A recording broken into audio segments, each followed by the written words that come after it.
It is Memorial Day and summer is almost upon us. Time away from home, time away from our routines, barbecues, vacations, and food. Lots and lots of food. For many of you who may have spent the year reclaiming your routines and your healthy food practices, the thought of summer and all it can bring in terms of weight gain or regain can be a real stressor. So, on today's podcast, we're going to talk about how to mindfully navigate our vacation without obsessing about food and dieting. Welcome back to Health Bite, the podcast created for small, actionable bites towards healthy living. I believe your relationship with food is a window into your relationship with yourself. And in this podcast, we will explore how to redefine this relationship so you can not only achieve your weight loss goals, but greater mental, emotional, and physical well-being. And in the end, that's what it's all about, isn't it? I'm your host, Dr. Adrienne Udeem, and I am excited to share with you this week's bite. So it's Memorial Day and the official kickoff to the holiday season. Can we just start by saying that Memorial Day is not really about pina coladas and being poolside, even though that may be what some of us are doing? I just want to acknowledge that this day was created to honor and commemorate the people who have served this country in the most meaningful way, with their time, with their families' time, with their youth, and in many ways with their lives. This is time that cannot be regained, having seen and experienced the traumas that come with this service. So, first and foremost, thank you to those of you who have served, and thank you to your families. So, perhaps you may have spent the past year fitting back into your routine and into your pre-pandemic jeans. Or maybe you haven't done so yet, but you fear that the summer festivities will inevitably cause more weight gain.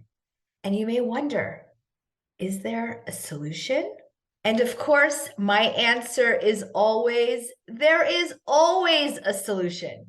So on today's podcast, we're going to talk about how to mindfully navigate our vacation without obsessing about food and dieting. And as you may have imagined, some of this, a lot of this, is about mindset. Now, before you roll your eyes because you want the 5 steps not to gain weight over the summer, hear me out. Because even if you know all the things, and let's face it, all of us know all the things, we still may not do the things. Why? Why do we not do the things we know we should do or we wish to do despite our best attempts or intentions? And the answer is mindset. So let's get into it. Number 1, set your expectations before you go. Okay, people, let's remember that this is vacation. Vacation. Vacation is about not following the norm. Vacation is about doing something that you normally don't do, not following your routines, your rules, your regulations, your bedtimes. So let's just accept that for what it is. And this is the important part, manage your expectations. The expectation should be that you're gonna do things that you don't normally do.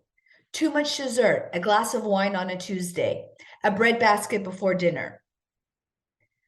And if we set our expectations, then we cannot be angry and upset when we see a few extra pounds on the scale. If we accept that there are consequences to our actions, and I don't mean the word consequences in a negative or punishing way, I just mean that if we're going to be indulgent, then we're going to expect that there may be a few pounds on the scale. And if we set our expectations that way, then we're not dealing with unmet expectations. We are not dealing with disappointment. We're dealing with met expectations. And then we can resume the task of returning to our routine and to our behaviors when we return. It's kind of like we don't expect to complete that budget report while we are vacationing in Italy. So, why do we expect that we're going to successfully continue our quote weight loss routine? It's not going to happen. And if you don't manage your expectations, you're setting yourself up for failure. Okay. So, number one, manage your expectations. When you set realistic expectations, then they can be met, then you are not disappointed and you are not dealing with the aftermath of unmet, unrealistic expectations. Okay, but that does not mean we need to flip the switch and practice all or nothing behavior. Sometimes I think about this as literally a light switch. We're on, we're off. We're on, we're off. It doesn't have to be that way. Just because you're on vacation, it doesn't mean that you have to go out of your way to do and try every last thing, to partake of every bite, to partake of everything that's available just because it's there. A lot of times when we go on vacation, we say to ourselves, oh, I'm on vacation, so I can blah, blah, blah. And it's true. You can do whatever you want, but we can also be mindful. And when we're mindful, we may realize that actually we don't actually want that second glass of wine, or maybe we don't want dessert tonight, or maybe we don't want to overindulge and feel so full that we need to reach down and unbutton our jeans under the table after dinner. We can be on vacation and still be mindful and choosy. I choose to do this, but I don't choose to do that. Because you know what? It really doesn't matter so much for me to do that. So ditch the all or nothing mindset. You don't need to be all on or all off. You can just make the choices that really matter. Let me reiterate that point. Make it matter. And if it doesn't matter, you can opt not to do it, even if you're on vacation. And that takes me to the concept of food FOMO.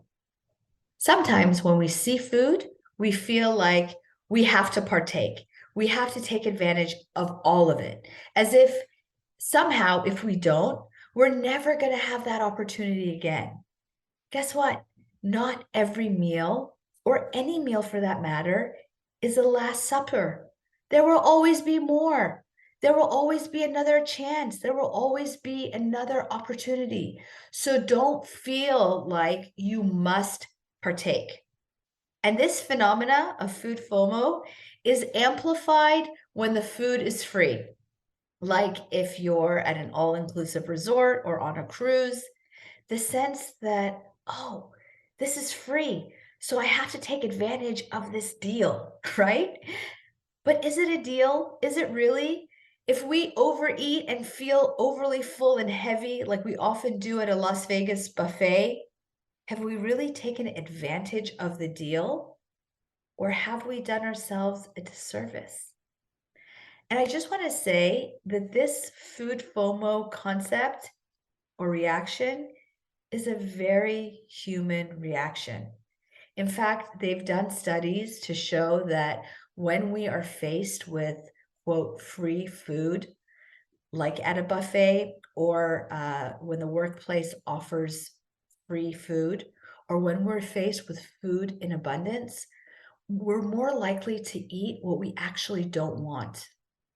It's like a mind game, it's a psychology thing. So don't be ashamed of this tendency. As I'm speaking, none of this is about being ashamed because it's all real. It's all normal. If it weren't normal, then I wouldn't be talking about it, right?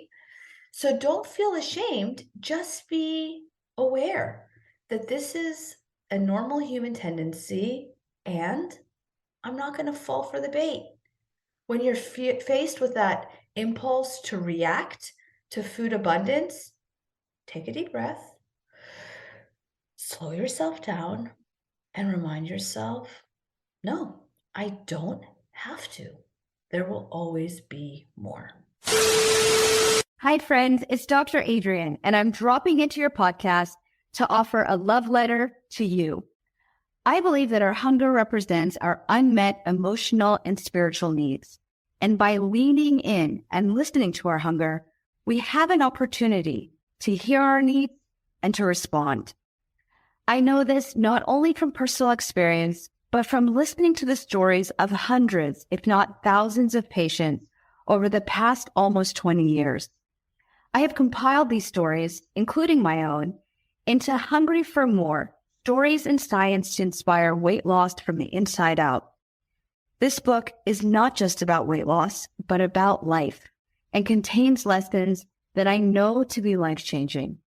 If you don't believe me, head over to my website at dradriennedem.com, where you can obtain a free sample, or to amazon.com and check out the reviews for yourself. Next tip is create a routine. So I know I just said that vacation is about not having a routine, and that's fine and okay.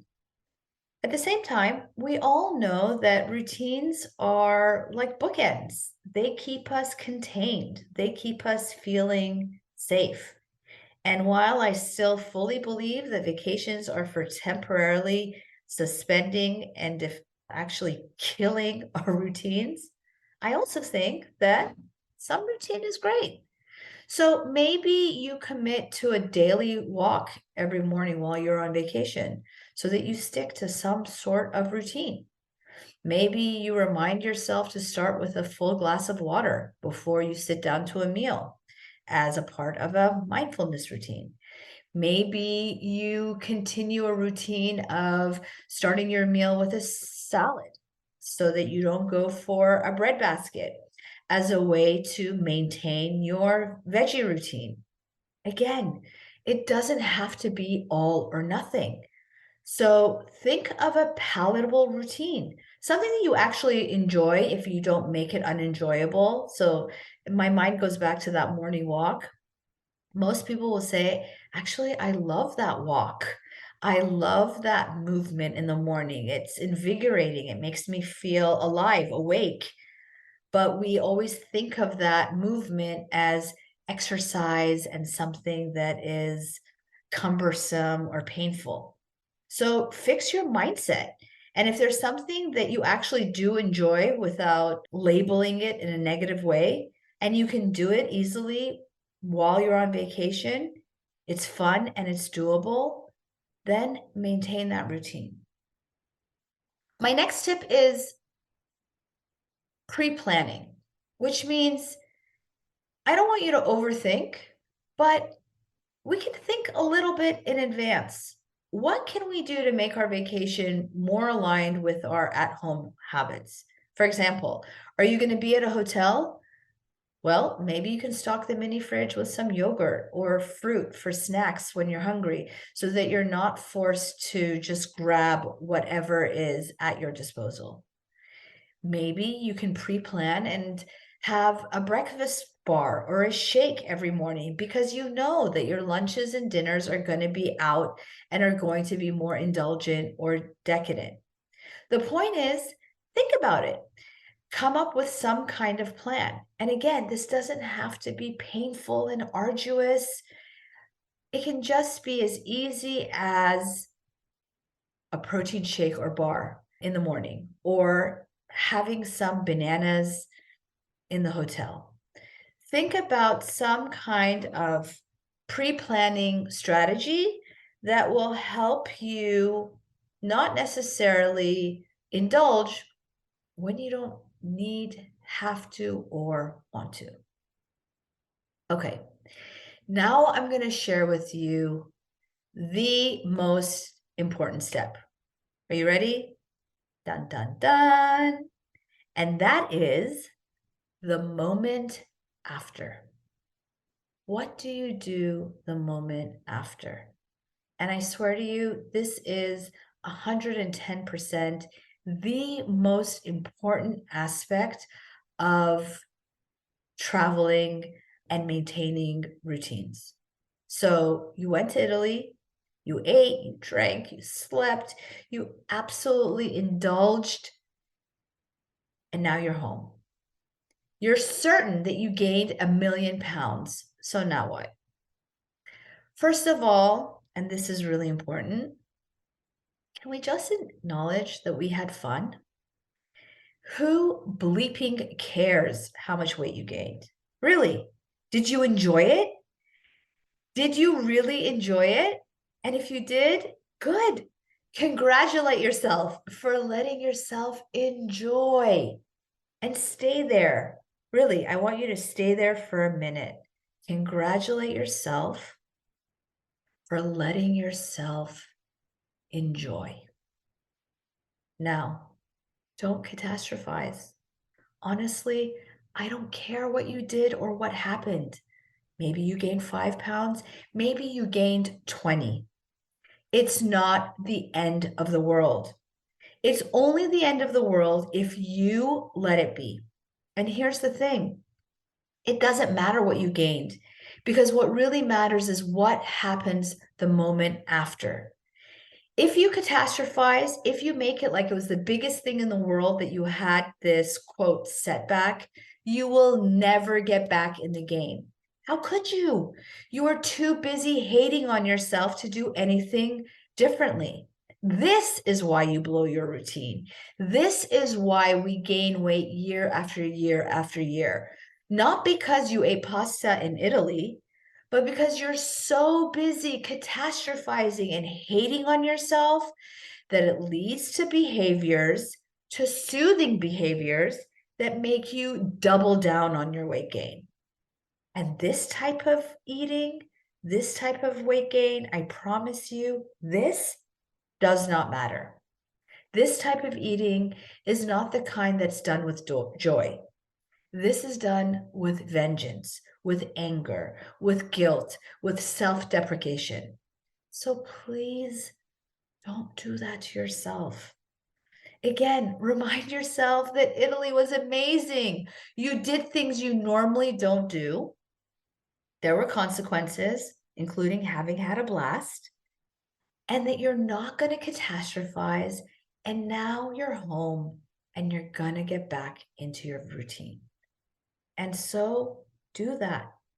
Your vacation is now over. You don't need to give yourself a week to ease back into it. No, you're back and your routines need to come back now.